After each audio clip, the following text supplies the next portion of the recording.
liman sya'ni wa asyhadu anna Muhammadan abduhu wa rasuluhu da'ila ridwani. Allahumma shalli alaihi wa ala alihi wa ashabihi wa ikhwani. Para pemirsa yang dirahmati oleh Allah Subhanahu wa taala, insyaallah pada kesempatan kali ini kita akan membaca sebagian dari suatu kitab yang sangat indah karangan Al-Imam An-Nawawi, Syarafuddin An-Nawawi rahimahullahu taala, ulama besar di mazhab Syafi'i, yaitu kitab yang berjudul At-Tibyan fi Adabi Hamalatil Quran. Itu tibyan, itu penjelasan tentang adab-adab orang yang menghafal Al-Quran. Tentunya tidak akan kita baca seluruhnya karena sebagian buku ini berkaitan juga tentang bagaimana orang-orang yang menghafal Al-Quran. Sementara kita tahu tidak semua atau banyak di antara kita yang tidak menghafal Al-Quran. Sebagian hanya menghafal sebagian Al-Quran dan sebagian baru sedang berusaha untuk menghafalkan juz amma dan yang lainnya. Tetapi buku ini bagus karena di antaranya juga berbicara tentang adab-adab terhadap Al-Quran. Sebelum kita membacakan, karena adab-adab terhadap Al-Quran termasuk bab-bab di bagian belakang, kita bacakan sebagian bab yang ada di kitab ini, ya. Yang pertama ya tentang bab fadilah tilawatil Quran, ya. Keutamaan membaca Al-Quran dan juga tentunya keutamaan orang yang menghafal Al-Quran. Di antaranya Al-Imam Nawawi rahimahullahu taala membawakan hadis-hadis yang berkaitan dengan hal ini. Yang pertama dari Utsman bin Affan radhiyallahu taala anhu, qala Rasulullah sallallahu alaihi wasallam, Rasulullah sallallahu bersabda, khairukum man ta'allamal Qur'an wa 'allamahu. Sebaik-baik kalian adalah yang baca Al-Quran dan mengajarkannya. Ya, ini hadis yang sangat agung yang menjelaskan bahwasanya al-khairiyah, keterbaikan, salah satu caranya adalah dengan belajar Al-Quran dan mengajarkannya. Oleh karenanya Al-Quran ya mendatangkan keterbaikan. Apa saja yang disentuh oleh Al-Quran maka dia meraih keterbaikan. Contoh bulan Ramadan adalah bulan Al-Quran. Syahrul Ramadan alladzi unzila fihi Al-Quran. Bulan Ramadan adalah bulan yang Allah turunkan padanya Al-Quran. Yaitu Allah memilih bulan ini, bulan spesial, kita katakan bulan suci Ramadan, sebagai bulan Al-Quran. Dan tatkala Al-Quran turun di bulan Ramadan, jadilah bulan tersebut Sayyidus Syuhur, bulan yang termulia. Ya, kenapa Al-Quran turun pada bulan tersebut? Demikian juga Al-Quran turun pertama kali di kota yang paling dicintai oleh Allah. Ahabbul biqa ilallah, kota yang paling dicintai oleh Allah adalah Mekah. Allah turunkan Al-Quran pada kota tersebut. Kemudian Al-Quran turun di malam, suatu malam yang malam tersebut malam termulia. Ya, Lailatul Qadar. Inna anzalnahu fi Lailatul Qadar. Kami turunkan Al-Quran di Lailatul Qadar. Itu malam terbaik sepanjang tahun, malam Lailatul Qadar. Kata Allah, Lailatul Qadri khairum min alfi syahr. Lailatul Qadar lebih baik daripada 1000 bulan. Dalam ayat yang lain, inna anzalnahu fi lailatin mubarakatin inna kunna munzirin fiha yufraqu kullu amrin hakim. Kami turunkan Al-Quran di malam yang penuh keberkahan. Jadilah malam tersebut malam termulia. Kenapa? Malam turunnya Al-Quran. Dan Al-Quran turun kepada Nabi yang termulia. Ya. Jadi keterbaikan semua yang berkaitan dengan Al-Quran adalah yang keterbaikan. Ya. Allah turunkan Al-Quran kepada Nabi Muhammad sallallahu alaihi wasallam. Jadilah dia asyraful anbiya wal mursalin, nabi terbaik. Diturunkan Al-Quran kepadanya Nabi Muhammad sallallahu alaihi wasallam. Ya. Kalau yang bertanya siapa umat Nabi yang terbaik? Demikian juga umat Nabi yang terbaik adalah umat yang paling perhatian terhadap Al-Quran. Makanya Nabi sallallahu alaihi wasallam mengatakan khairukum man ta'allamal Qur'ana wa 'allamahu. Sebaik-baik kalian adalah yang belajar Al-Quran dan mengajarkannya. Ya. Kemudian juga disebutkan oleh Ibnu Nawawi juga dalam kitab ini, tatkala Nabi sallallahu alaihi wasallam berbicara tentang siapa yang jadi imam, kata Nabi sallallahu alaihi wasallam, ya ummukum aqra'ukum li kitabillah. Yang jadi imam adalah yang paling mahir tentang bacaan Al-Quran. Ya. Tentang bacaan Al-Quran, yang paling mahir tentang Al-Quran. Demikian juga ketika Nabi sallallahu alaihi wasallam menguburkan para jenazah sahabat yang meninggal dalam perang Uhud, terkadang satu liang lahat atau satu kuburan diisi 2 atau 3 orang. Maka Nabi bertanya siapa? Ya, ayyuhum aktsaru akhdhan lil Quran, siapa yang paling banyak hafal Quran? maka ditunjukkan fulan, maka didahulukan untuk dimasukkan dalam liang lahat. Kenapa? Sebagai pemuliaan terhadap orang yang membaca Al-Quran. Ya, makanya dalam hadis juga disampaikan oleh Imam Nawawi rahimahullah dalam kitabnya Tibyan ini, innallaha rafa'a bihadzal Qur'ani aqwaman wa yadh'u bihi akharin. Sungguhnya Allah dengan Al-Quran mengangkat suatu kaum, dan dengan Al-Quran pula yang orang-orang yang meninggalkan Al-Quran maka Allah rendahkan suatu kaum. Jadi ini hadis yang sangat agung. Khairukum man ta'allamal Qur'an wa 'allamahu. Sebaik-baik kalian adalah yang belajar Al-Quran mengajarkannya. Mengisyaratkan kepada kita bahwasanya semakin kita tersibukkan dengan Al-Quran, maka kita akan semakin baik di sisi Allah Subhanahu wa taala. Akan semakin baik di sisi Allah Subhanahu wa taala. Ya. Dan kita tahu bahwasanya zaman sekarang orang menilai orang lain barometernya bukan dari Al-Quran, barometernya dengan harta. Karena harta yang paling banyak maka dia yang paling dimuliakan. Itu pemuliaan di sisi manusia. Ini orang jabatan paling tinggi maka dia termuliakan. Kenapa? Karena jabatannya paling tinggi. Orang ini mungkin karena paling cantik, paling tampan jadi mulia di antara yang lain. Dan demikianlah barometer manusia memandang seorang menjadi mulia atau tidak dari sisi duniawi, entah hartanya, entah jabatannya, entah darah birunya, keturunan ningratnya, entah karena parasnya, ya, hal-hal yang berkaitan dengan keduniaan. Tetapi di sisi Allah Subhanahu wa taala bahwasanya Al-Quran menjadi barometer seorang dimuliakan oleh Allah atau tidak. Khairukum man ta'allama al-Qur'ana wa 'allamahu. Sebaik-baik kalian belajar Al-Quran mengajarkannya. Hadis berikutnya an Aisyah radhiyallahu taala anha, dari Aisyah radhiyallahu anha, qalat, beliau berkata, qala Rasulullah sallallahu alaihi wasallam bersabda, alladzi yaqra'ul Qur'an wa huwa mahirun bihi ma'as safaratil kiramil bararah. Yang membaca Al-Quran dan dia mahir dalam baca Al-Quran itu, bacanya lancar, tartil, tajwidnya bagus. Apa ganjaran yang dia dapatkan? Ma'as safaratil kiramil bararah. Dia akan bersama safara. Safara itu para malaikat. Itu para safir, yaitu utusan, ya. Karena para malaikat juga utusan. Ja'ilil malaikati rusulan. Allah menjadikan para malaikat sebagai rasul-rasul, utusan Allah Subhanahu wa taala. Mereka adalah para utusan Allah, sebagaimana Nabi Allah juga memiliki utusan dari kalangan anbiya. Yang para rasul dari kalangan malaikat tersebut al-kiram, mereka malaikat-malaikat yang mulia, al-bararah, malaikat-malaikat yang baik. Ini bagi orang yang membaca Al-Quran dengan baik. Kemudian kata Nabi sallallahu alaihi wasallam, walladzi yaqra'ul Qur'an wa huwa yatata'u bi fihi wa huwa syaqun alaihi lahu ajran. Dan barang siapa yang baca Al-Quran sementara dia dalam kondisi yatata'ta, sulit baginya untuk baca Al-Quran, wa huwa syaqun, berat baginya, maka dia mendapatkan dua pahala. Dia mendapatkan dua pahala. Pahala apa? Pahala pertama pahala baca Al-Quran, ya, karena setiap huruf dibaca dapat pahala. Yang kedua, pahala dia berusaha belajar Al-Quran dengan berat. Dan ini hadis yang agung ini, hadis riwayat Al-Bukhari, ya, dan juga Imam Muslim, hadis muttafaqun alaih, menjelaskan keutamaan orang belajar Al-Quran meskipun dia berat. Terutama kita orang-orang Ajam, non-Arab, tidak mudah bagi kita untuk belajar Al-Quran, ya. Dan kita tidak bisa baca dengan lancar secara cepat, ya.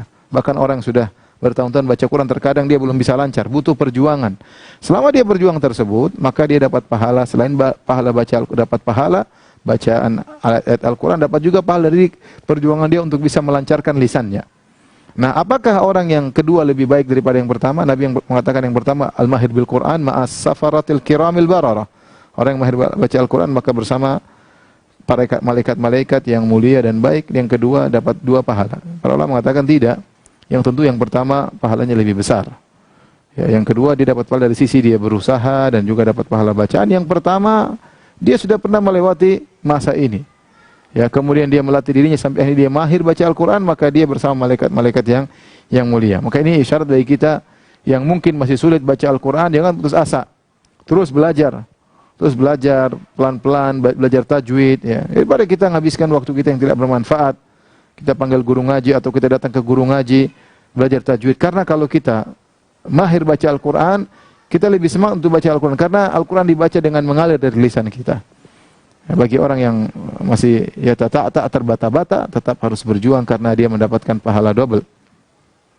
Hadis berikutnya an Abi Musa Al-Asy'ari dari sahabat Abu Musa Al-Asy'ari radhiyallahu anhu qala Rasulullah sallallahu alaihi wasallam bersabda, "Matsalul mu'min alladzi yaqra'ul Qur'an matsalul utrujjah." Seorang mukmin, perumpamaan seorang mukmin yang baca Al-Qur'an seperti al-utrujjah. Al-utrujjah ini buah mirip dengan buah jeruk ya, kemudian dia bagus warnanya kuning ya atau kecoklat-coklatan, kemudian lembut juga, kemudian baunya harum, kemudian rasanya enak. Kata Nabi sallallahu alaihi wasallam, "Rihuha thayyibun."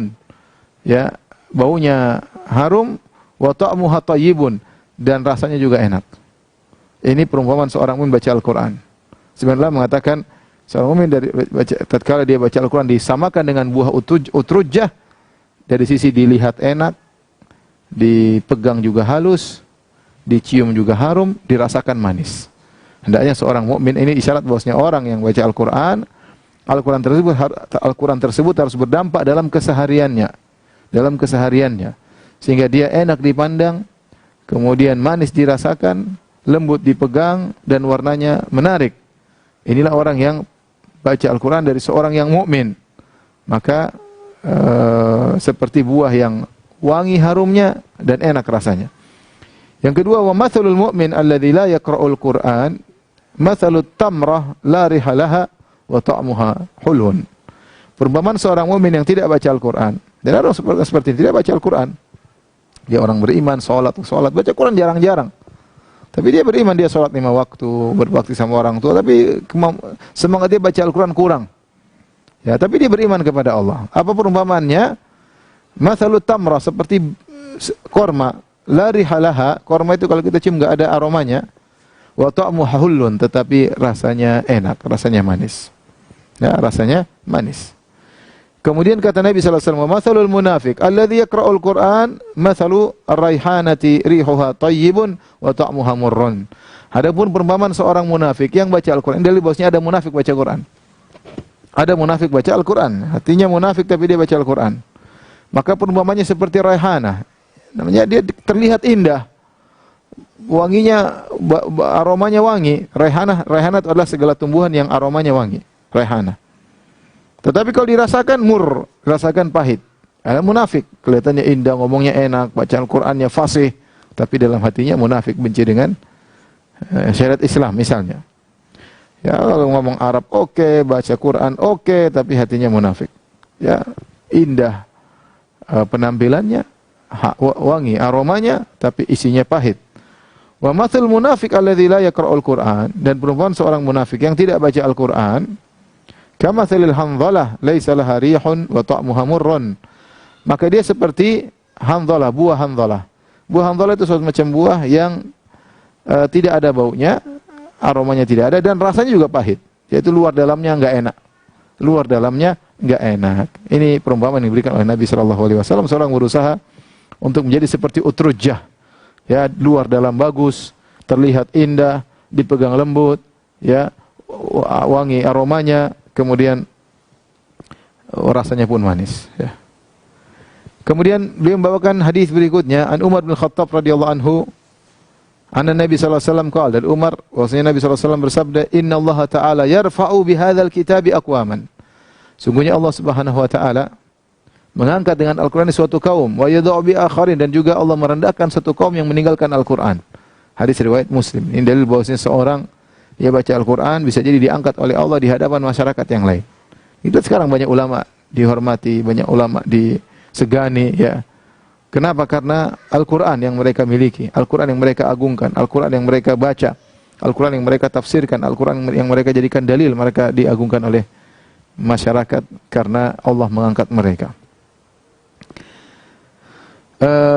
Kemudian juga dalam hadis yang lain tentang keutamaan baca Al-Qur'an dari Abu Umamah Al-Bahili radhiyallahu anhu. Dari Abu Umamah Al-Bahili radhiyallahu anhu, beliau berkata, qala sami'tu Rasulullah sallallahu alaihi wasallam yaqul, aku mendengar Rasulullah sallallahu alaihi wasallam bersabda, Iqra'ul Qur'an fa innahu ya'ti yaumal qiyamah syafi'an li ashabihi. Bacalah Al-Qur'an, sungguhnya Al-Qur'an akan datang pada hari kiamat kala memberi syafaat bagi pembacanya. Bagi ashabi itu para pembaca Al-Qur'an. Ya, perhatikan sini kalimat ashabihi, yaitu bagi pemilik Al-Qur'an baca Al-Qur'an. Maka suruh baca.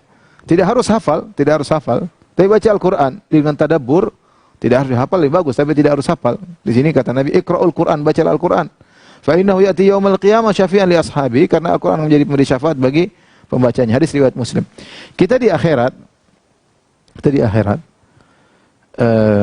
yang beri syafaat kepada kita bisa jadi amal soleh kita atau bisa jadi orang lain, malaikat mungkin, orang mukmin yang lain, atau keluarga kita, sahabat kita, ya, bisa memberi syafaat. Tetapi kalau orang lain beri syafaat, maka harus memenuhi persyaratan, ya. Wala yashfa'una liman irtada. Mereka tidak bisa kasih syafaat kecuali yang memberi, yang diridhai oleh Allah Subhanahu wa taala. Man dzal ladzi yashfa'u 'indahu illa bi idznih. Siapa yang bisa memberi syafaat di sisi Allah kecuali dengan izin Allah Subhanahu wa taala. Ya, banyak syarat, jadi harus Allah kasih izin kepada pemberi syafaat, dan orang yang diberi syafaat harus diridhai. Bisa jadi seorang mukmin ingin beri syafaat kepada kita namun Allah tidak izinkan, kita bermasalah misalnya. Intinya ini pun suatu yang tidak pasti, belum tentu dikasih belum tentu ada orang ingat sama kita, beri syafaat sama kita, belum tentu. Tetapi kalau amalan kita sudah pasti kasih syafaat. Baca Al-Quran diantaranya, pemberi syafaat. Maka seorang bertumbuh dengan amal solehnya sendiri. Masalah nanti orang mukmin lain membantu dia di hari kiamat kelak memberi syafaat dan yang lain, itu anugerah dari Allah Subhanahu wa taala sebagai bentuk pemulihan kepada dia dan kepada pemberi syafaat tersebut. Tapi yang paling penting adalah amal dia lakukan sehingga dia memenuhi persyaratan untuk diberi syafaat. Jadi kalau amal dia langsung beri syafaat. Makanya Nabi SAW mengatakan, Iqra'ul Qur'an, bacalah Al-Quran, fa innahu ya'ti yaumal qiyamah syafi'an. Sungguhnya Al-Quran akan datang pada hari kiamat beri syafaat baginya. Ya, dalam hadis Al-Quran datang kepada Allah Subhanahu wa taala berkata, "Ya Rabbi, mana'tuhu minan naum, fasyafi'ni fih." Ya Allah, aku telah menghalangi dia dari tidur malam. Bulan Ramadan mau tidur, baca dulu Al-Quran. Harusnya dia tidur dengan segera tidur, tapi dia tahan tidurnya untuk baca aku, kata Al-Quran. Fasyafi'ni fih, maka berilah syafaat kepadaku, berilah izin kepadaku untuk beri syafaat kepadanya. Ya, Al-Quran berhujjah membela orang yang bacanya. Ya. Al-Quran hujjatun lak. Al-Quran akan menjadi pembelamu pada hari kiamat kelak kalau kau mengamalkannya dan menjalankan aturan-aturannya. Baik. Hadis berikutnya,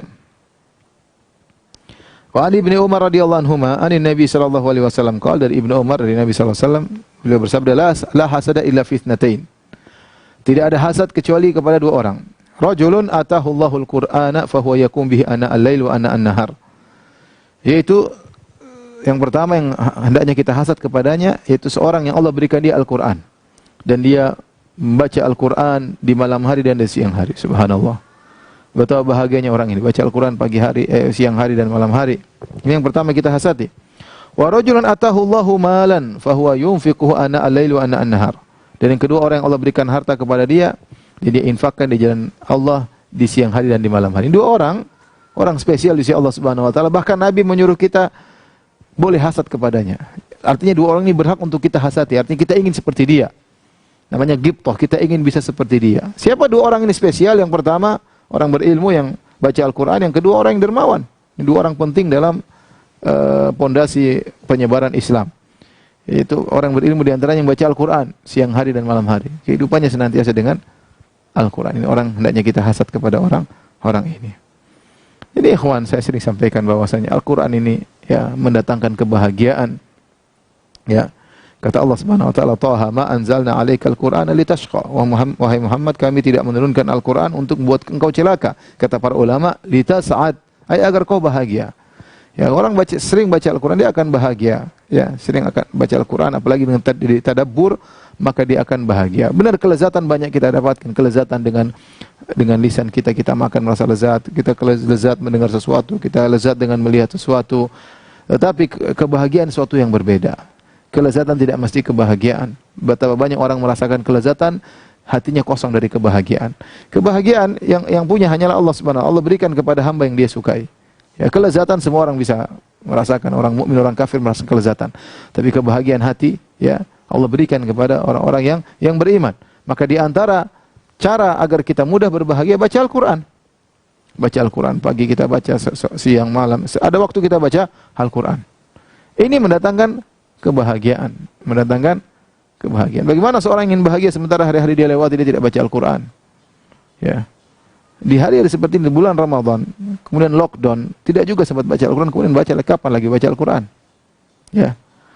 Oleh karenanya seorang berkesempatan berusaha untuk banyak baca Al-Quran sebisa mungkin, ya, sebisa mungkin, karena itulah sumber kebahagiaan. Kata Allah Subhanahu wa taala, "Wa nunazzilu minal Qur'ani ma huwa syifaa wa rahmatul mu'minin." Kami turunkan Al-Quran yang merupakan obat dan rahmat bagi kaum mukmin. Dalam ayat yang lain kata Allah Subhanahu wa taala, "Wa syifaa'ul lima fis sudur." Al-Quran adalah obat bagi penyakit yang ada di hati, ya. Karena yang menyebabkan kita tidak bahagia adalah penyakit hati, hasad, dengki, suudzon. Ini semua dengan Al-Quran bisa terobati.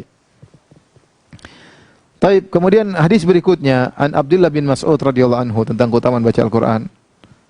Rasulullah sallallahu alaihi wasallam bersabda, "Man qara'a harfan min kitabillah falahu bihi hasanatun."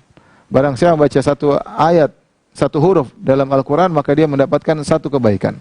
Wal hasanatu bi asyri amsalihha. Dan kebaikan dilipat gandakan menjadi 10 kali lipat. Jadi kalau orang baca satu huruf dapat 10 pahala. La aqulu alif lam mim harfun. Aku tidak berkata alif lam mim harfun. Walakin alifun harfun, wa lamun harfun, wa mimun harfun.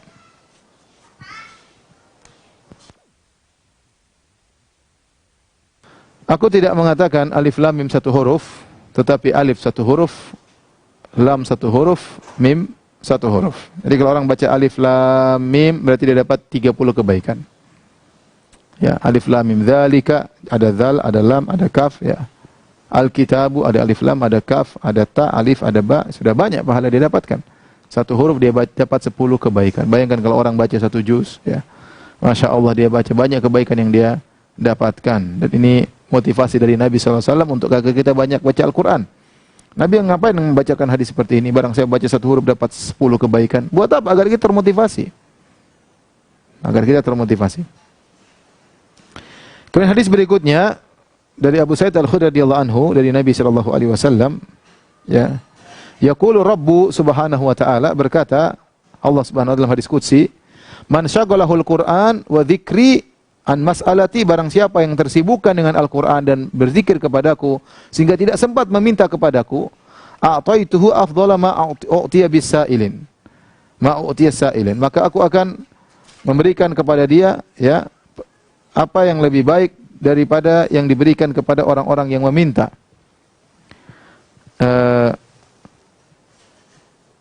Kemudian kata Nabi, wa fadlu kalamillahi subhanahu wa ta'ala ala sa'iril kalam ka fadlillahi ala khalqihi. Dan keutamaan firman Allah dibandingkan perkataan selain Allah seperti keutamaan Allah dibandingkan makhluknya. Hadis riwayat Tirmidzi wa qala haditsun hasan. Dan Imam Tirmidzi berkata hadisnya adalah hasan, ya. Hadis ini, ya, didhaifkan oleh sebagian ulama, seperti didhaifkan oleh Az-Zahabi rahimahullahu taala, dan juga didhaifkan oleh Syekh Albani rahimahullahu taala, dan dihasankan oleh Tirmidzi. Ada khilaf. Kemudian juga Imam Nawawi rahimahullah di muqaddimah buku Tibyan, ya, buku Tibyan ini beliau menjelaskan, beliau akan menyebutkan sebagian hadis-hadis dhaif dalam buku ini karena dalam rangka untuk fadail amal. Oleh karena para ulama mengatakan hadis dhaif boleh disampaikan dalam fadail amal. Fadail amal maksudnya apa? Amalnya sudah ada, tinggal pahalanya yang datang dalam hadis dhaif, maka ini tidak mengapa. Ini tidak mengapa. Bukan hadis dhaif yang menimbulkan amalan baru, ya, maka ini tidak boleh dipakai. Tapi kalau hadis dhaif yang tidak sampai pada syadidul dha'af, bukan dhaifnya tidak parah, dan dia bercerita tentang pahala suatu amalan yang amalannya sudah ada dalam hadis yang sahih, maka tidak mengapa. Contoh membaca Al-Quran, hadisnya banyak sahih Al-Quran, dalil terlalu banyak tentang keutamaannya. Kalau datang hadis dhaif, maka tidak mengapa kita sampaikan. Seperti hadis ini, hadis yang dhaif ini. Sama seperti misalnya salat duha. Salat duha, hadis sahihnya banyak tentang keutamaan salat duha, tentang disyariatkan salat duha. Adapun keutamaannya salat duha bisa bikin begini, bisa bikin begini, terkadang datang dalam hadis dhaif. Selama dhaifnya tidak terlalu parah, boleh kita sampaikan dan kita ingatkan hadis dhaif. Ya, untuk memotivasi, bukan untuk buat amal yang baru, karena amalnya sudah ada, tinggal pahalanya yang datang dalam hadis yang dhaif, maka ini para ulama mengatakan boleh, tidak jadi masalah. Hadis ini menjelaskan, Allah mengatakan, barang siapa yang sibuk dengan Al-Quran dan sibuk mengingatku sehingga dia lupa untuk berdoa kepada Allah, karena sibuk baca Quran, ya. Kata Allah, Allah akan berikan dia lebih baik daripada yang diberikan, dia akan diberikan yang terbaik dari yang diminta oleh orang-orang peminta. Dan ini kabar gembira bahwasanya terkadang seorang sibuk dengan baca Quran sehingga dia lupa untuk berdoa. Dan Allah lebih tahu apa yang terbaik bagi dia, maka Allah akan berikan yang terbaik baginya, ya, yang terbaik baginya. Sebagian ulama juga mengatakan bahwasanya ini dalil bahwasanya seorang kalau rajin baca Al-Quran, maka akan dimudahkan urusannya karena Allah akan berikan yang terbaik baginya. Ya, akan dimudahkan urusan baginya. Saya bacakan sebuah athar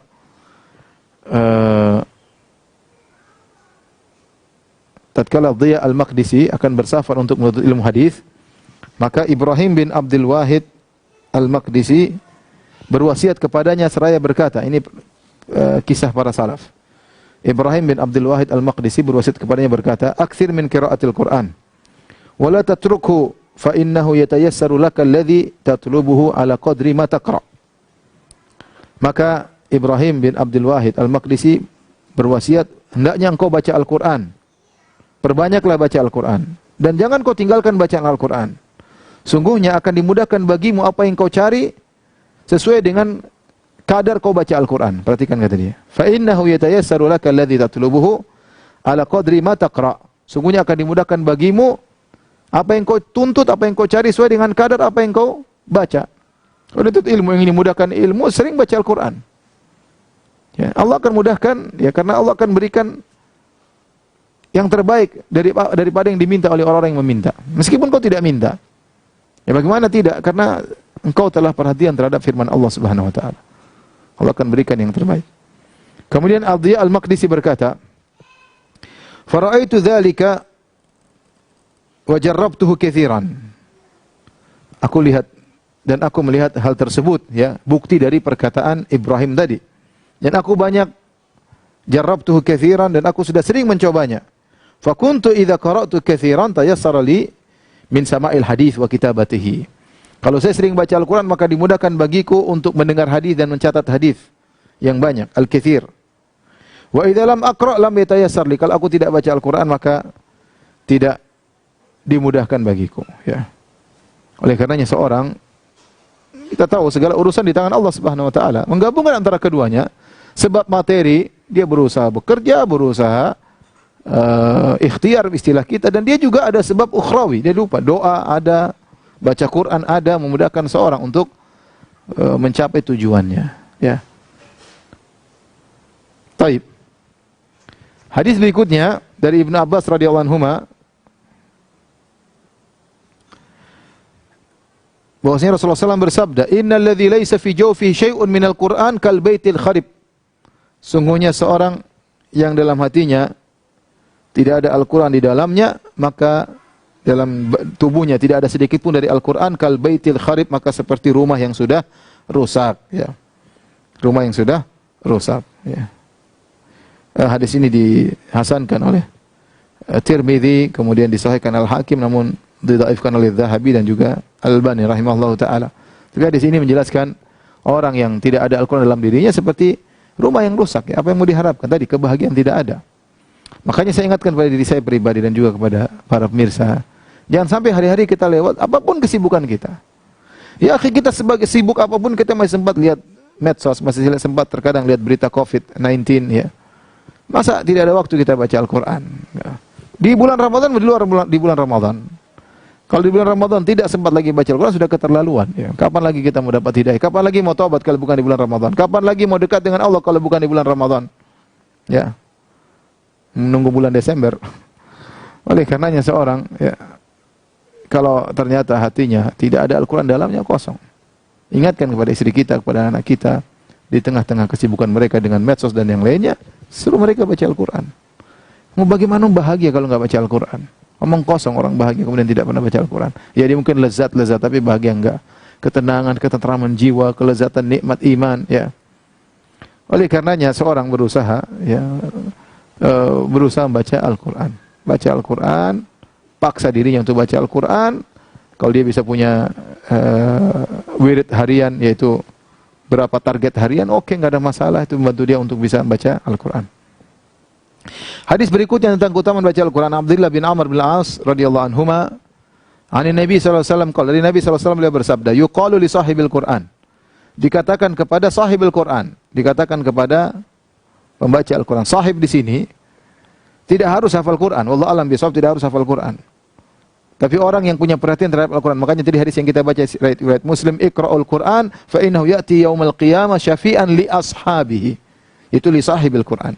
Bacalah Al-Quran, sungguhnya Al-Quran pada hari kiamat akan beri syafaat kepada li sahibil Quran. Sahibul Quran itu seorang yang senantiasa bersama Al-Quran.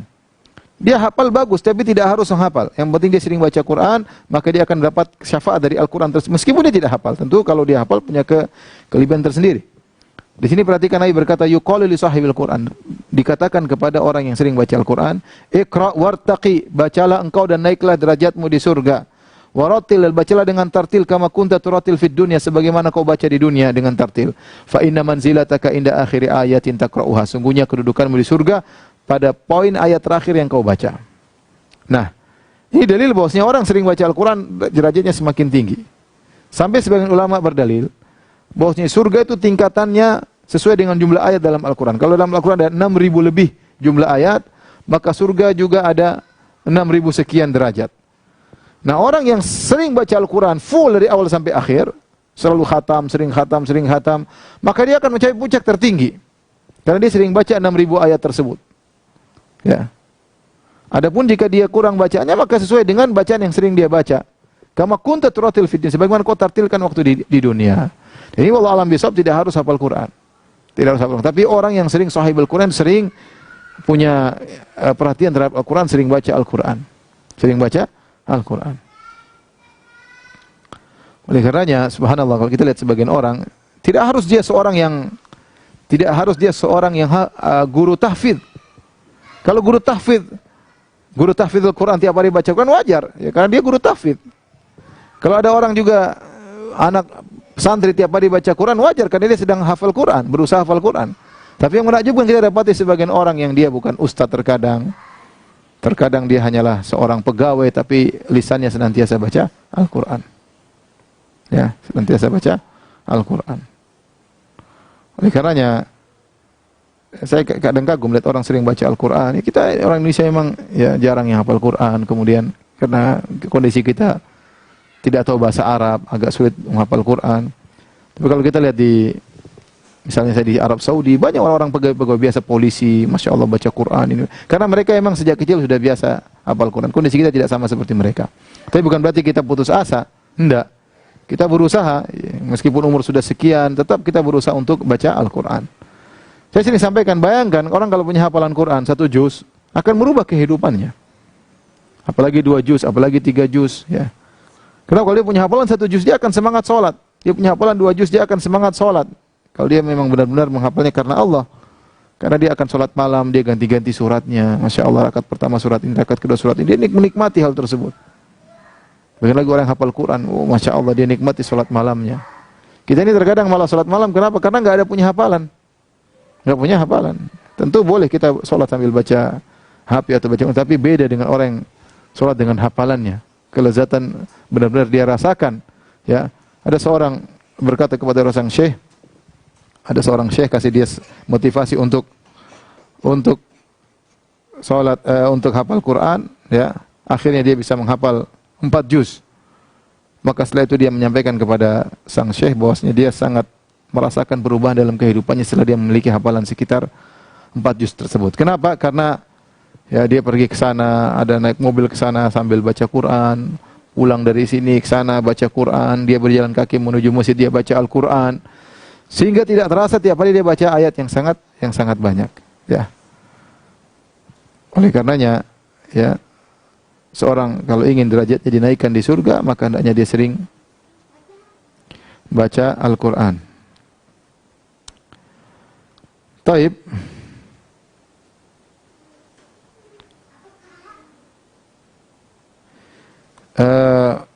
Saya tutup ya dengan athar dari Abdul Hamid Al-Hammani.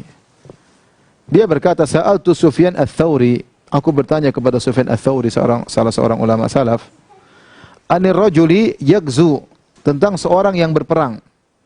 Ahabbu ilaika aw yaqra'ul Qur'an? Mana yang lebih kau sukai wahai Sufyan Ats-Tsauri? Seorang yang keluar berperang di jalan Allah atau yang baca Al-Qur'an?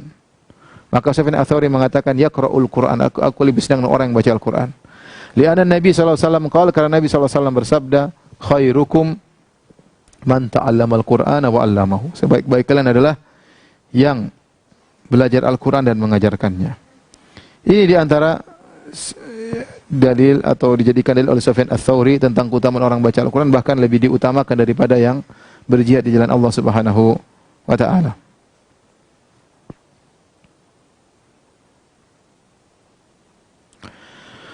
Kemudian saya bacakan lagi ya. Perkataan Imam Nawawi rahimahullah taala yang penting juga ya. Beliau mengatakan, wa'lam anna al-madhhab as-sahih al-mukhtar alladhi alaihi man yu'tamadu alaihi minal ulama. Ketahuilah bahwasanya pendapat yang benar yang terpilih yang dipegang oleh para ulama, anna qira'atul Qur'an afdalu min at-tasbih wa tahlil wa ghairihi minal adhkar. Bahwasanya baca Al-Qur'an itu lebih afdal daripada zikir-zikir tasbih, daripada tahlil, daripada zikir-zikir yang lainnya. Ini yang paling afdal. Kita tahu zikir yang sering kita baca, subhanallah, walhamdulillah, wala ilaha illallah, wallahu akbar, wala haula wala quwata illa billah. Ini sering kita baca. Tapi Al-Qur'an lebih afdal. Al-Qur'an lebih afdal daripada zikir-zikir ini. Kenapa? Karena ini adalah firman Allah, kalamullah. Ya, ini adalah kalamullah. Lebih afdal daripada tasbih, daripada takbir. Ini secara umum. Namun terkadang ada zikir-zikir khusus kita diperintahkan oleh Nabi untuk perbanyak. Misalnya, tatkala kita habis salat kita baca subhanallah, alhamdulillah, Allahu akbar. Ini dalam kondisi seperti ini tentu lebih afdal daripada baca Al-Qur'an. Jangan kita habis assalamualaikum warahmatullahi wabarakatuh langsung baca Al-Qur'an, tidak. Tapi kita katakan secara umum, kalau kita membandingkan zikir dengan Al-Qur'an dengan zikir-zikir yang lain, maka zikir dengan Al-Qur'an lebih afdal. Kecuali pada waktu-waktu khusus yang Nabi menyuruh kita untuk berzikir dengan zikir-zikir khusus ya. Ini memotivasi kita agar kita semangat membaca Al-Qur'an ya. Alhamdulillah sekarang diberi kemudahan, kita punya HP, kita bisa baca Al-Qur'an sambil nunggu sesuatu, sambil di bandara, di atas pesawat kita bisa baca Al-Qur'an, nunggu ngantri sesuatu kita bisa baca Al-Qur'an, nunggu dipanggil dokter kita bisa baca Al-Qur'an ya. Kita hidupkan baca Al-Qur'an. Ya, kita hidupkan baca Al-Qur'an. Biar orang lihat, biar orang bisa niru kita ya. Enggak usah malu-malu ya.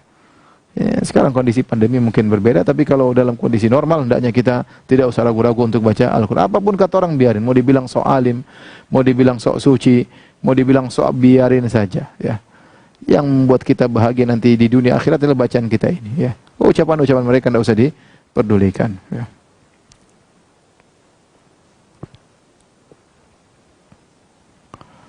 Baik.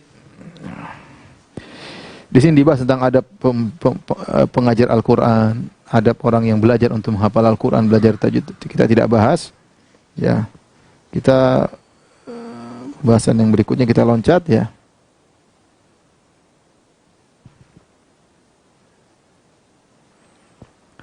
Saya ingin menyampaikan tentang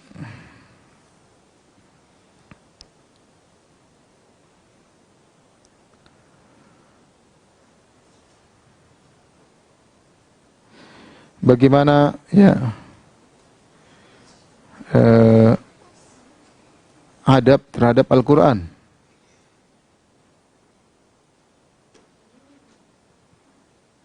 Atau bagaimana perhatian salaf terhadap Al-Qur'an. Ya. Saya bacakan perkataan Imam Nawawi rahimahullah taala, wa yanbaghi an yuhafidha ala tilawatihi wa yukthira minha. Hendaknya seorang berusaha untuk menjaga bacaannya dan berbanyak bacaannya. Kana salafu radhiyallahu anhum lahum adatun mukhtalifatun fi qadri ma yakhtimuna fihi. Sungguhnya para salaf dahulu mereka memiliki kebiasaan-kebiasaan yang berbeda-beda dalam menghatamkan Al-Qur'an. Berapa banyak, berapa lama itu mereka khatam Quran, berapa waktu sekali. Farawa Ibnu Abi Daud, ba'dhi salaf, Ibnu Abi Daud meriwayatkan Sijistani dari sebagian salaf, annahum kanu yakhtimuna fi kulli syahrain khatmatan wahidah. Sebagian salaf mereka menghatam Quran setiap 2 bulan sekali. Wa an ba'dihim fi kulli syahrin khatmah, dan sebagian salaf mereka menghatamkan Quran sebulan sekali. Wa an ba'dihim fi kulli 10 layalin khatmah. Sebagian mereka setiap 10 malam, 10 hari mereka khatam Al-Quran. Wa an ba'dihim fi kulli 8 layalin. Sebagian mereka dalam 8 hari mereka khatam Quran. Ya, kalau 10 hari berarti setiap hari 3 juz ya. 10 hari 30 juz ya. Ada yang 8 hari. Wa anil aktsarin fi kulli sab' layalin. Dan kebanyakan mereka atau banyak dari mereka yang menghatamkan Quran setiap 7 hari. Wa an ba'dhim fi kulli sitti layalin, dan sebagian mereka ada yang menghatam Quran setiap 6 hari. Ya, saya pernah di Madinah, kemudian pertemuan mahasiswa dengan salah seorang imam di Masjid Nabawi, terkenal hafalannya kuat. Maka di antara yang ditanya kepada beliau, "Ya Imam, kenapa Anda hafalannya kuat?" Itu mahasiswa kumpul waktu, kalau tidak salah waktu acara Idul Fitr, kumpul-kumpul, kemudian seorang imam Masjid Nabawi didatangkan. Maka di antara pertanyaan yang ditanya kepada beliau, "Anda hafalannya Masya Allah, gimana cara Anda menghafal Quran dengan hafalan yang begitu kuat?" Kata imam tersebut, di antaranya setiap 7 hari khatam Quran. Setiap 7 hari khatam Quran. Jadi terus baca Al-Quran. Kemudian wa an ba'dihim fi kulli khamsi layalin. Setiap mereka ada yang, di antara mereka ada yang setiap 5 hari khatam Quran. Wa an ba'dihim fi kulli arba'i layalin. Di antara mereka ada yang 4 hari khatam Quran. Wa an katsirin fi kulli thalathi layalin. Dan banyak di antara mereka juga setiap 3 hari khatam Quran. Subhanallah. Ya. Jadi kalau ditanya bagaimana, saya lihat ada yang menyebarkan ya, perkataan sebagian ulama, bagaimana kondisi salaf terhadap Al-Quran, sama persis seperti kondisi kita terhadap HP. Ya. Setiap saat kita lihat HP, setiap saat kita lihat HP. Ya, mereka setiap saat lihat Al-Quran, setiap saat baca Al-Quran. Ya. Sampai 3 hari khatam Quran, berarti 1 hari 10 juz. Ya, mungkin mereka baca cepat karena mereka pandai bahasa Arab dan yang lainnya. Kemudian wa an ba'dhin fi kulli lailatain, dan di antara mereka ada yang 2 malam hafal khatam Quran, 2 hari khatam Quran, 1 hari 15 juz. Wa an katsirin fi kulli yaumin wa lailah. Dan banyak di antara mereka sehari semalam hafal khatam Quran. Subhanallah. Benar-benar mereka diberkahi ya waktu mereka. Kemudian kata Imam Nawawi rahimahullah taala, "Fa minal ladzina kanu yakhtimuna al-khatmata fil yaum wa lailah." Dan di antara para salaf yang mereka mengkhatamkan Quran sehari semalam, Utsman bin Affan radhiyallahu anhu. Kemudian sahabat Tamim Ad-Dari radhiyallahu taala anhu. Kemudian Sa'id bin Jubair, muridnya Ibnu Abbas radhiyallahu anhuma, seorang tabi'in. Wa Mujahid, demikian juga Muhammad Mujahid bin Jabr, muridnya Ibnu Abbas radhiyallahu anhuma. Wa Syafi'i wa akharun. Syafi'i ini terutama di bulan Ramadan ya. Wa Syafi'i wa akharun, juga Imam Syafi'i dan lainnya. Wa minal ladzina kanu yakhtimuna 3 khatamat. Di antara mereka ada yang sampai 3 kali khatam. Ya. Sulaim bin Etar radhiyallahu anhu, qadhi Mesir, ini sehari 3 kali khatam, gimana caranya? Mungkin bacanya cepat. Tapi ada di antara mereka yang seperti itu.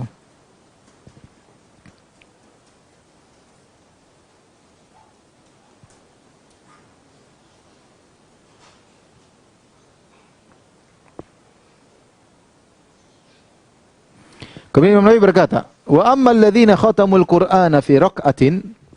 Adapun orang-orang yang menghatamkan Quran dalam 1 rakaat, yaitu bersolat 1 rakaat 30 juz. Ya, bagi kita mungkin mustahil, tapi bagi salaf ada, mereka melakukan itu. Pernah mereka lakukan demikian. Artinya bukan setiap salat, tapi pernah mereka lakukan hal tersebut sekali berdiri 1 rakaat khatam Quran. Di antaranya Utsman bin Affan. Di antaranya Utsman bin Affan radhiyallahu anhu. Di antaranya Tamim Ad-Dari. Di antaranya Sa'id bin Jubair. 1 kali rakaat 1 khatam Quran. Dan setahu saya juga Abu Hanifah rahimahullahu taala juga diriwayatkan beliau khatam Quran 1 rakaat. Subhanallah. Mereka menggabungkan antara takwa dengan ilmu. Menggabungkan antara takwa dengan ilmu. Sehingga kalau mereka berbicara benar-benar di atas ketakwaan. Tidak seperti sebagian kita, terkadang punya ilmu takwanya kurang, terkadang takwanya ada ilmunya kurang. Sehingga sebenarnya orang asal bicara, asal berfatwa, asal ngomong, asal nuduh, asal komentar. Yang penting banyak yang nonton, yang penting banyak followers dan macam-macamnya. Allahul musta'an. Wa ammal ladzina khatamu fil usbu' marratan fakatsirun. Adapun orang yang menghatam Quran dalam seminggu banyak sekali para salaf. Di antaranya nukilkan dari Utsman bin Affan. Ini menunjukkan Utsman bin Affan terkadang sehari semalam khatam Quran, terkadang beliau 7 hari, 7 malam khatam Quran, terkadang beliau 1 rakaat khatam Quran. Kemudian sahabat Ibnu Mas'ud seminggu khatam Quran. Zaid bin Thabit radhiyallahu anhu juga seminggu khatam Quran. Ubay bin Ka'ab. Demikian juga Ubay bin Ka'ab radhiyallahu anhu seminggu khatam Quran. Wa an jama'atin minat tabi'in. Demikian juga dari kalangan tabi'in di antaranya yang seminggu khatam Quran, Abdurrahman bin Yazid, Alqamah dan Ibrahim An-Nakhai rahimahumullah taala. Kemudian berkata Imam Nawawi rahimahullah taala, wal ikhtiyar, yang jadi pilihan. Mana yang mau kita baca? Baca sepekan sekali atau sehari sekali berat, satu rakaat enggak mungkin, enggak mampu kita. Yang jadi pilihan anna dzalika yakhtalifu bil ikhtilafil ashkhas. Hal itu yang dipilih berbeda dengan kondisi masing-masing orang. Faman kana yadhharu lahu bidaqiqil fikr la ta'ifu wa ma'arifu falyaktasir ala qadrin yahsulu lahu bihi kamalu fahmi ma yaqra'uhu. Kata beliau, barang siapa yang ternyata nampak dengan dia la ta'if, yaitu hal-hal yang lembut-lembut yang bisa dia istinbat, dia ambil dari bacaan dia, maka adanya dicukupkan. Artinya jangan terlalu cepat-cepat. Orang berbeda-beda. Ada orang yang dia baca cepat tapi dia bisa mengambil seakan-akan tafsir berjalan di depan matanya. Dia baca surat dengan cepat, semua makna-makna tersebut berjalan di hadapannya. Ada orang tidak, dia baca pelan-pelan, maka dengan baca pelan-pelan tersebut maka muncul makna-makna yang Allah berikan dalam benaknya sehingga dia mengambil faedah-faedah luar biasa dari bacaan tersebut. Maka Imam Nawawi mengatakan dia berusaha baca dengan untuk memahami, itu yang terbaik. Itu falyaqtasir ala qadri ma yahsullahu bihi kamalu fahmi ma yaqra'u. Dia berusaha membatasi dirinya pada bacaan yang bisa dia pahami dengan baik bacaan tersebut.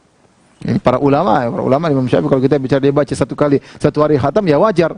Karena dia kuasai tafsir, kuasai hadis seluruhnya, fikih dari A sampai Z dia paham, tafsir dari A sampai Z dia paham, hadis dari A sampai Z dia paham. Maka kalau dia baca Al-Quran dengan cepat, semua langsung tafsir semua di kepalanya berjalan. Ya kalau kita tentu tidak bisa demikian. Kita baca-baca doang entah enggak ngerti, kemudian kita enggak tahu tafsirannya. Ya, berbeda para salaf dahulu ya. Kemudian kata Imam Nawawi, wa kadza man kana mashghulan, demikian juga orang yang sibuk binasril ilm au ghairihi min muhimmatid din. Demikian juga orang yang sibuk untuk menyebarkan ilmu. Wajar kalau orang misalnya dai ceramah sana sini, bacaan Quran dia tidak seperti itu, ya berkurang dengan kesibukannya mengajarkan ilmu. Atau kesibukan agama yang lainnya, mungkin ada keperluan yang lain ya. Di bulan Ramadan mungkin dia ada keperluan yang lain, harus ngurusin masyarakat, harus ya wajar. Bacaan Qurannya berkurang, tidak ada masalah, dia tersibukkan dengan hal yang manfaat bagi kaum muslimin. Wa masalihil muslimina al-'ammah, dan dia sibuk dengan kemaslahatan kaum muslimin secara umum, falyaqtasir ala qadri ma yahsulu bisababi ma la yahsulu ala qadrin la yahsulu bisababi ikhlalun bima huwa mursadun lahu. Maka dia baca yang wajar, jangan sampai dia baca terlalu cepat sehingga tujuannya tidak tercapai, ingin memahami tidak tercapai. Wa illam yakun min haula'il madhkurin falyastakthir ma amkanahu min ghairi khurujin ila haddil malal wal hadramah. Adapun kalau dia bukan termasuk mereka, bukan para dai yang menyebarkan ilmu, bukan orang yang sibuk urusan kaum muslimin secara umum, bukan orang yang punya tanggung jawab besar terhadap kaum muslimin, maka hendaknya dia perbanyak baca sebanyak-banyaknya dengan syarat jangan sampai dia kemudian bosan atau kemudian dia baca terlalu cepat sehingga tidak dipahami maknanya.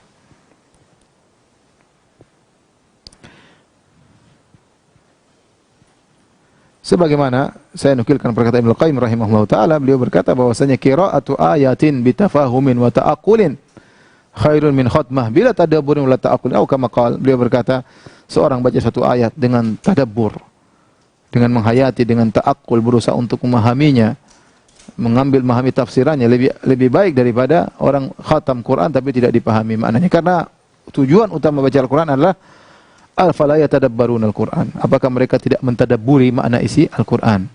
Liyadabbaru ayatih. Al-Quran diturunkan untuk apa? Liyadabbaru ayatih, agar mereka mentadabburi ayat-ayatnya. Seorang bisa menggabungkan keduanya, tadabbur dengan bacaan yang cepat sehingga banyak, itu yang terbaik ya. Itu yang terbaik tentunya. Tapi berikutnya kita bahas tentang kata Imam Nawawi rahimahullah taala, faslun fil muhafadzati 'alal qiraati bil lail. Tentang keutamaan baca Al-Qur'an di malam hari. Siang hari mungkin sibuk kerja dan yang lain, ada waktu malam hari saatnya kita baca Al-Qur'an. Ada keutamaan khusus baca Al-Qur'an di malam hari. Kata beliau, yambaghi an yakuna tina'uhu bi qiraatil Qur'an fil laili aktsar. Kata Imam Nawawi, hendaknya perhatian seorang untuk baca Al-Quran di malam hari lebih besar daripada di siang hari. Kemudian lagi terlebih lagi wa fi sholatil laili aktsar, dan perhatian dia untuk baca Quran dalam salat itu lebih afdal lagi. Lebih baik lagi. Oleh karena para ulama mengatakan, mana yang lebih bagus baca Quran begini atau dalam salat? Yang terbaik dalam salat, terutama salat malam. Ya. Qala Allah Ta'ala, apa dalilnya? Allah berfirman, min ahlil kitabi ummatun qa'imatun yatluna ayatillahi ana al-laili. Yatluna ayatillahi ana al-laili wa hum yasjudun. Di antara ahlul kitab ada umat yang saleh, ini bicara tentang umat ahlul kitab yang dahulu. Yatluna ayatillah, mereka membaca ayat-ayat Allah ana al-lail, di malam hari, wa hum yasjudun, dalam kondisi sujud. Berarti Allah memuji suatu kaum yang mereka baca Al-Quran dalam sujud mereka di malam hari. Ya. Kemudian juga dalam Sahihain, Rasulullah SAW pernah berkata, "Ni'mar rajulu Abdullah, law kana yusalli minal lail." Sebaik-baik lelaki adalah si fulan, itu Abdullah, seandainya dia salat malam. Seandainya dia salat malam. Demikian dalam hadis yang lain Nabi SAW berkata, "Ya Abdullah, la takun mithla fulanin kana yakumul lail thumma tarakahu." Wahai Abdullah, jangan kau seperti si fulan. Ya, dia dahulu salat malam, kemudian dia tidak salat malam lagi. Kemudian juga hadis riwayat Tabrani, ya, Nabi SAW bersabda, "Syaraful mu'min qiyamul lail." Kemuliaan seorang mukmin adalah qiyamuhu bil lail, salat malamnya. Ya. Dan hadis-hadis semana ini sangat banyak. Oleh karenanya para salaf mereka memiliki perhatian khusus untuk baca Al-Quran di malam hari.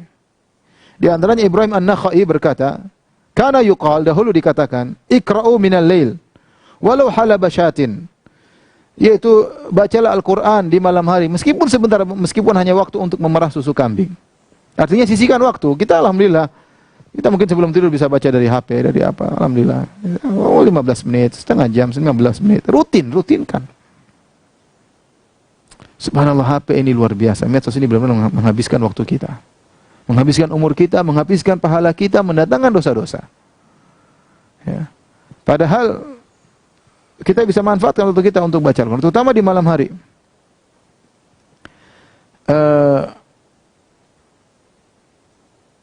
Kemudian kata Imam Nawawi rahimahullahu taala, "Wa innama rujjihat salatul lail wa qira'atul likauniha ajma' lil qalb." Kenapa dirajihkan baca Al-Quran dalam salat malam dan di malam hari? Karena membaca Al-Quran dalam salat malam itu lebih terfokus dalam hati, lebih konsen. Wa ab'ada minasyaghilat, dan jauh daripada kesibukan-kesibukan. Wal mulhiyat, dari hal-hal yang melalaikan. Wa tasarrufil hajat, dan jauh dari hal-hal yang masalah kebutuhan. Kalau siang hari kita sholat ada keperluan, ada pekerjaan macam-macam. Sholat siang hari dipanggil bos, telepon bunyi macam-macam. Ya, ting dong WhatsApp bunyi, banyak kesibukan. Kalau malam kita jauh dari itu semua. Ya. Wa aswanu minar riya wa ghairihi minal muhabbitat atau muhabbitati minal muhabbitat, ya. Dan lebih menjaga amal daripada penyakit riya dan hal-hal lain yang bisa menggugurkan amal atau mengurangi pahala amal.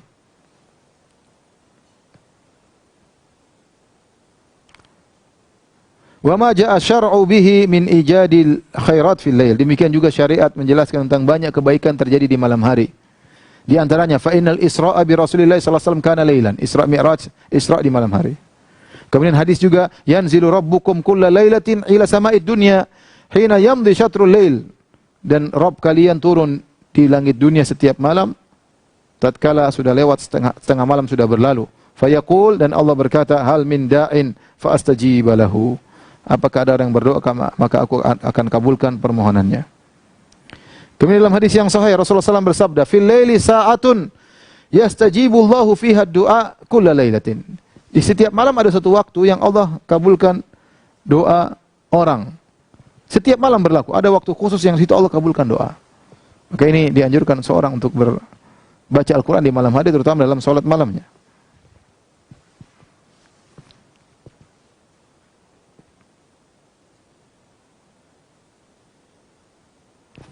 Baik,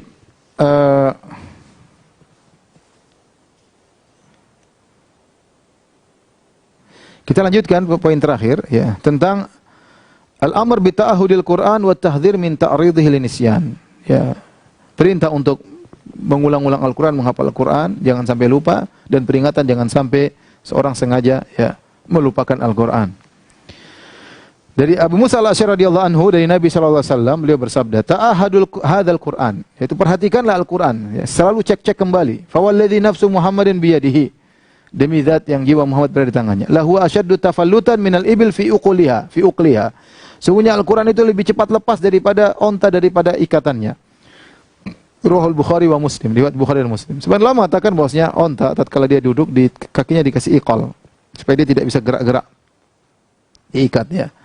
Nah, iqalnya ini kalau dia gerak-gerak semakin longgar, maka harus diperhatikan lagi supaya dikuatkan lagi, dikencingkan lagi. Kalau enggak semakin longgar. Al-Qur'an demikian. Al-Qur'an lebih cepat, subhanallah. Al-Qur'an memang mudah untuk dihafal, tapi mudah juga untuk lepas. Saya merenungkan ya, bahwasanya beda kalau kita hafal-hafal lagu ya, hafal lagu terkadang dah hilang-hilang lagu tersebut. Al-Qur'an ya, Allah mudahkan. Al-Qur'an begitu banyak orang bisa hafal, tapi dia butuh murajaah. Kenapa ditakdirkan bahwasanya Al-Quran mudah lepas? Agar orang Al-Quran selalu bersama dia.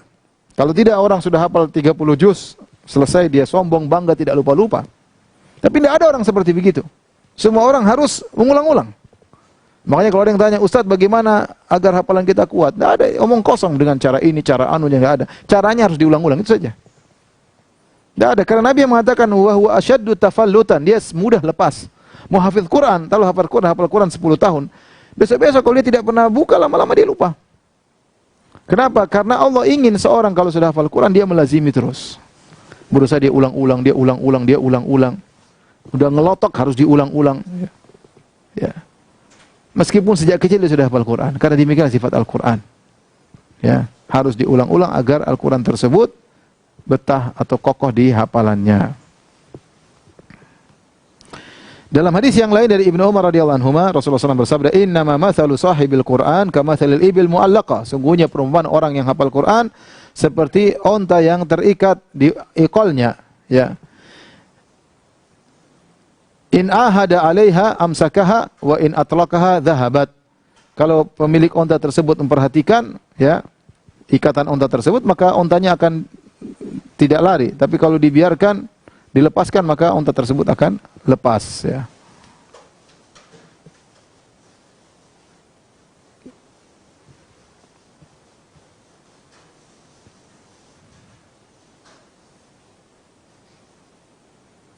Kemudian Nabi menganjurkan, kata Nabi SAW, "Man nama an hisbihi minal lail aw an syai'in minhu faqara'ahu ma baina salatil fajr wa salatil dhuhr kutiba lahu ka'annama qara'ahu minal lail."